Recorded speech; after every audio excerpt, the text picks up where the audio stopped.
Hello everyone, कैसे हैं आप सभी। आशा करते हो अच्छे होंगे और खूब मन लगा के पढ़ाई कर रहे होंगे। तो 6 सितंबर को मेरा जन्मदिन होता है, यानी कि आज मेरा जन्मदिन था। तो मैं आप लोगों से कुछ अपनी एक पर्सनल चीज़ शेयर करने वाली हूँ, क्योंकि मैं ये सोचती हूँ ना कि ऐसी कोई चीज़ जो मुझे फ़ायदा की मेरी ज़िंदगी में, मुझे यहाँ तक लाने में, वो आप लोग से शेयर करनी चाहिए। क्योंकि आप लोग मेरी फैमिली मेम्बर हो। मेरी फैमिली में मेरे लिए मेरे माँ बाप, एक मेरा बेटा और आप लोग, और दुनिया में कोई नहीं है। तो इसलिए मैं आप लोगों से शेयर कर रही हूँ। तो जानते हैं क्या चीज़ है। वैसे तो जन्मदिन की ऐसी कोई बात नहीं है, बस हो गया, ठीक है, थोड़ा सा अपने मन का खा पी लिया, हो गया। बच्चों का जन्मदिन मनता है। तो बात ये थी ना, सबसे पहली बात तो ये कि आप लोग मुझे आशीर्वाद दीजिए कि मैं लाइफ में जैसा मैंने अपना एक इमेज सोचा है ना, अपनी लाइफ की इमेज जैसा मैंने सोचा है ना, मैं वैसा हासिल करना चाहती हूँ अपने बदौलत। होता है ना कि कुछ लोग आपको हर समय आपका टांग पकड़ के आपको पीछे खींचेंगे, होपलेस करेंगे कि आप कहीं ना कहीं से कब टूटेंगे, उनका इस चीज़ का इंतजार रहता है। अभी तक मैं नहीं टूटी, टूट टूट के जुड़ती गई, अपने आप को खड़ा किया। तो अभी तक भी बहुत सारे लोग ऐसे हैं जो इंतजार ये करते हैं कि कब ये टूटेगी, लेकिन ऐसा तो कभी नहीं होगा कि मैं कभी नहीं टूटूंगी। जब तक मैं जिंदा हूँ तब तक मैं लड़ती रहूंगी आखिरी सांस तक अपनी जिंदगी बनाने के लिए। कब तक, आखिर किसी भी चीज़ का तो अंत होता है ना। तो ये सोच के तो आप लोगों का मुझे बस आशीर्वाद चाहिए कि मैं अपने लाइफ में बहुत आगे जाऊं और मैंने जो सोचा है वैसा मैं कर पाऊं। और मैं आप लोगों के लिए ईश्वर से डेली प्रार्थना करती हूँ कि आप लोग भी अपनी जिंदगी में वो सारी चीजें पाइए जो आप लोग जिसके हकदार हैं। बस मेहनत करिए, बिना मेहनत के कोई चीज नहीं मिलने वाली है। तो छोटी सी बात मैं शेयर ये करूंगी, आज पर्सनल चीज है, आज तक मैंने किसी से नहीं बताया है, घर में भी किसी से ये सब क्या कोई शेयर करेगा। कि जैसे ना, जब बहुत ज्यादा लो फील करते हैं आप खुद से, कोई करा नहीं रहा है, आपको खुद विश्वास हो गया है ना, कि आप वाकई में नहीं कुछ कर सकते। लोगों ने इतना आपको कहा कि आपको खुद पे से विश्वास हट गया है। समझिए एक तरह से आप डिप्रेशन में चले गए हैं और मानसिक तौर से भी आपका दिमाग भी सही तरह से काम नहीं कर रहा है, ऐसी वाली स्थिति। तो फिर मैं क्या करती थी, ऐसी स्थिति से मैं कैसे बाहर निकली। जानते हैं मैं क्या करती थी, आप लोगों को ये थोड़ा हंसी भी आएगा, लेकिन मैं अपने आप को मोटिवेट करने के लिए आज भी करती हूँ। आज भी मैंने ये काम किया है, हर जन्मदिन पर मैं ये काम करती हूँ। जानते हैं क्या है, मैं गूगल पे जाती हूँ और ये सर्च करती हूँ ना कि 6 सितंबर सितंबर महीने में, 6 सितंबर नहीं, सितंबर महीने में किसका किसका जन्म हुआ है, महापुरुष लोगों में। ऐसे लोग जो कुछ नाम किए हैं सितंबर में, किसका किसका, बहुत सारा लिस्ट खुल के आता है। तो उसमें से जो मेरे फेवरेट हैं, जिनका अक्सर मैं आप लोगों को उदाहरण देती हूँ, जैसे लता मंगेशकर जी का मैं नाम लेती हूँ, उनकी लाइफ में कितना स्ट्रगल था। सुधा चंद्रन जी का मैं नाम लेती हूँ। इन लोगों का जन्मदिन भी सितंबर में ही हुआ है, ठीक है। अब जो मैं लो फील कर रही थी, और मैं ये कई साल से कर रही हूँ, जान लीजिए, जो मैं लो फील कर रही थी ना कि यार ऐसा कभी कभी दिमाग में आता है कि हमारा तो जन्म ही गलत नक्षत्र में पैदा हो गया है, कुछ तो ऐसा हुआ होगा कि हम गलत पैदा ही हो गए, ऐसी फीलिंग आती है। लोग घर वाले ऐसा बना देते हैं आपको।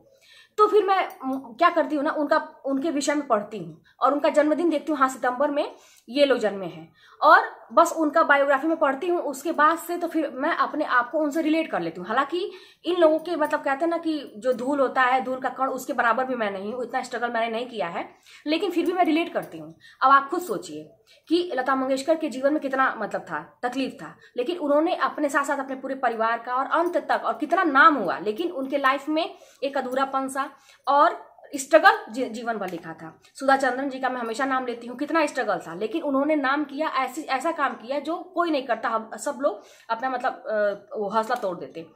तो ऐसे मैं करके ना, रिलेट करके, फिर अपने आप को मैं सोचती हूँ कि अब आपको सोचने की जरूरत है। अब ये मत देखिए कि अरे कहाँ वो कहाँ मैं। आपको मोटिवेट होने से मतलब है ना, आपको कहीं ना कहीं से मोटिवेशन खोजना है ना, अपने आप को सही करना है ना, हील करना है अपने आप को, आपको दवा देनी है, कोई नहीं आएगा आपके पास। तो जबरदस्ती का ऐसे ही सोचिए। हालांकि भले ही कोई कंपेयर नहीं है, लेकिन आप कंपेयर करिए अपने आप को बड़े बड़े लोगों से। आपका जन्मदिन जिस भी महीने में है ना, आप सोचिए, और ऐसे लोगों स्ट्रगलर को कि उसका भी तो इस जन्म में हुआ था। अच्छा, यानी कि मैं भी इसी श्रेणी में हूं, मैं भी मेहनत करके इस श्रेणी में आ सकता हूं।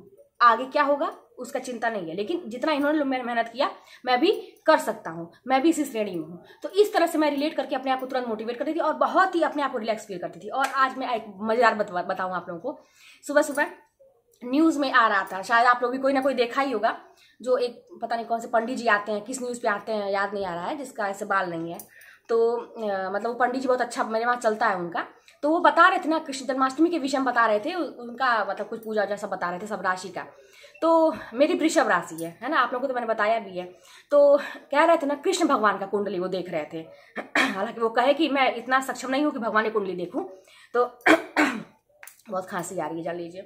तो कृष्ण भगवान की कुंडली देखे तो मैंने सुना कि कृष्ण भगवान की राशि भी वृषभ है और लग्न भी वृषभ है। अब तो जान लीजिए, मैं हाथ जोड़ी प्रभु से और मैंने कहा कि बस भगवान, अब तो मुझे कोई हरा नहीं सकता। मेरी भी राशि वृषभ है और मेरे अंदर तो खुद ही वासुदेव समाहित है। मतलब अपने आप को फील करना है आपको जैसे भी। और मैं बड़ी खुश हूँ दिन भर से कि यार कृष्ण भगवान का भी तो वृषभ लग्न था, कितना उनके भी जीवन में मतलब संघर्ष था। बचपन में ही माता से अलग हो गए, ये हुआ वो हुआ, मतलब जो भी था, लेकिन वो महापुरुष थे, वो भगवान के श्रेणी में आते थे। तो यानी कि मेरे अंदर खुद वासुदेव, मैं भगवान से कोई तुलना नहीं है, मेरे अंदर भगवान वासुदेव निवास करते हैं, मैं उनके चरणों में हूँ। मतलब इतना मुझे खुशी हुआ ना ये सुन के, अपने आप को मैंने मोटिवेट कर लिया। और एक चीज मैं और एक आपको बताती हूँ, ये जो हाथ की रेखाएं होती है ना, पता नहीं आप लोगों को दिख रहा है कि नहीं, मेरे हाथ में कोई भाग्य रेखा वगैरह नहीं है। तो मेरे पास एक कमेंट भी आता था कि दीदी मेरी भाग्य रेखा नहीं है, पंडित जी ने कहा था ऐसे वैसे। तो मेरी भी कोई भाग्य रेखा नहीं है, लेकिन एक दिन मैंने पेपर में पढ़ा था, शायद आप लोग भी जानते होंगे, यहाँ पे ये जो लाइन होती है ना, तो वहां पे ऐसे 2 क्रॉस होता है, और बताया वहां पे लिखा था कि जो 2 क्रॉस होता है वो सिकंदर महान के हाथ में था। अब बताइए, मेरी कोई तुलना नहीं है सिकंदर महान से, मैं बिल्कुल भी, मतलब एक कहते हैं धूल का कण भी। लेकिन अब मेरा भाग्य रेखा नहीं है तो क्या मैं इसके लिए रोऊं, इसके लिए सर पकड़ूं? नहीं, मैं ये मोटिवेट हो गई कि अरे यार मेरे हाथ में तो इतना अच्छा है जो किसी के में नहीं होता। 3% मात्र लिखा था दुनिया में, 3% ऐसा हाथ होता है। अब मैं अपने आप को बस अच्छा फील करेंगे, अच्छा सोचेंगे तो आपके साथ अच्छा होगा। और यही सब वजह है, जानते हैं ना, इसको पागलपन भी आप कह सकते हैं थोड़ा सा, मतलब ये बेवकूफ़ी वाली बात है कि नहीं है कि बहुत सीरियस बात, जिंदगी को बहुत सीरियस लेके थोड़ी चलना है। आपको मोटिवेट होना है, आगे बढ़ने से मतलब है दुनिया भाड़ में जाए, कोई आपको कितना भी, उसको जलने दीजिए। जो जल रहा है उसका खून गर्म हो रहा है, आपको देख, आपकी तरक्की देख देख के उसका खून खौल रहा है, उसका खौल रहा है, आपको क्या पड़ी है, बस आप आगे बढ़ते जाइए। ऐसे लोगों का जवाब यही है। फिर मैंने पढ़ के नौकरी ली, यही सब छोटी छोटी बातें ना मैं आप लोगों को कितनी बात बताऊं, मैं कैसे कैसे क्या क्या सोच के। और अब ऐसा सिचुएशन है ना कि मैं किसी भी चीज से अपने आप को पॉजिटिव रखने के लिए रिलेट कर लेती हूँ, झूठ मूठ का ही सही जो भी है, क्योंकि मुझे आगे लाइफ में आगे कुछ करना है। कोई भी बीच में नहीं आ सकता है, कोई भी रोड़ा बीच में नहीं आ सकता है, इस तरह से। तो आज जन्मदिन था मेरा, तो मैंने सोचा कि आप लोग से ये बात शेयर की जाए। कभी भी लाइफ में होपलेस मत होइएगा, जब भी डाउन फील करिए थोड़ा सा सर्च करिए गूगल पे, आके बैठ के सोचेंगे, पढ़ तो पाएंगे नहीं, थोड़ा सा गूगल पे जाइए, लोगों के बारे में पढ़िए, उनका पढ़िए। फिर मेरे हिसाब से आप अलग तरीके से कर सकते हैं, ये आप एकदम फ्री हैं, तो मेरे हिसाब से ऐसा आप कर सकते हैं। और अपने आप को रिलेट करके लोगों से, आप उतने बड़े नहीं है महान, लेकिन आप रिलेट आप भी कर सकते हैं। उनको भी 2 हाथ 2 पैर 2 आंख, सारी चीजें उनकी भी वैसी थी, आपसे भी ज्यादा स्ट्रगल था, उन्होंने कैसे कर लिया तो आप क्यों नहीं कर सकते? आपके साथ तो बहुत सारी चीजें पॉजिटिव भी होंगी। तो ऐसे ही अपने आप को मोटिवेट करने की जरूरत है। मैं ऐसे ही करती हूँ, आगे भी करती रहूंगी, बस आप लोगों का साथ चाहिए, आप लोगों का सपोर्ट चाहिए, और आप लोग अपना आशीर्वाद बना के रखिएगा। तो चलिए फिर मिलते हैं नेक्स्ट वीडियो में, और कोई भी बात होगी तो कमेंट के माध्यम से बताइएगा। और अगर वीडियो पे नए होंगे, चैनल पर नए होंगे, तो लाइक करिएगा, सब्सक्राइब करिएगा। बहुत सारे लोग सब्सक्राइब नहीं करते हैं, देखते हैं मेरी वीडियो रेगुलर, लेकिन कर लीजिएगा, मुझे भी बहुत अच्छा फील होता है। तो चलिए मिलते हैं फिर नेक्स्ट वीडियो में।